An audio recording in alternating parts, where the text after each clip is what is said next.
Anxiety affects us all during our lives, and in moderation it can be a good thing. It motivates us to succeed, it keeps us alert, and it can help us focus in those crucial situations. But when it begins to disrupt your daily life, to affect your relationships and stop you from ever being able to relax, that's when it becomes a problem. Research done by Anxiety UK shows us that 1 in 6 young people will develop anxiety at some point in their lives. That is as many as 75 of you in this room right now. And at the start of year 10, I became one of them. I suffered from a form of anxiety known as social anxiety. And the biggest problem for me was this one fear that if I went out with my friends or put myself in a new situation, I would be sick, I would throw up, and I would totally humiliate myself.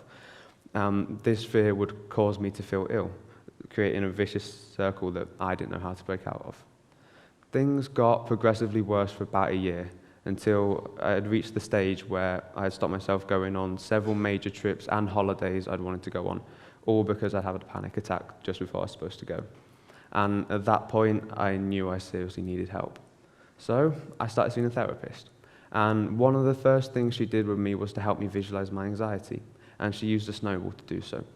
If you roll a snowball down a hill, theoretically, it will get bigger and it will get faster until it is impossible for you to stop. And this is what she said anxiety was like. A single negative idea turning into this overwhelming fear and paranoia that bad things will happen to you. From this, she taught me a trick to help stop my worries from growing out of control. The first thing you have to understand is that anxiety lies to you. It's a little devil on your shoulder telling you all the bad things that can happen.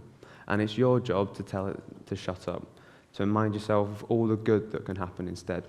And tell yourself that your worries aren't true, that they won't happen, and that everything will work out in the end.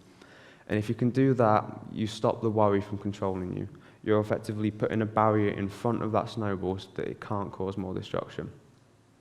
Now, this technique really helped me reduce the extent to which my anxiety affected me, but it wasn't a cure. That snowball was still there, and I knew there would be others. But it did give me the ability to manage it while I looked to solve the roots of the issue. And hopefully, it can do the same for you.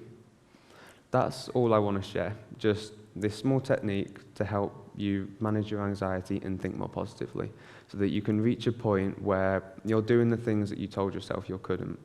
You're achieving greater than what your anxiety said was possible, and most importantly, so you can look in a mirror and appreciate who you are, because I guarantee every single one of you is better than you give yourself credit for.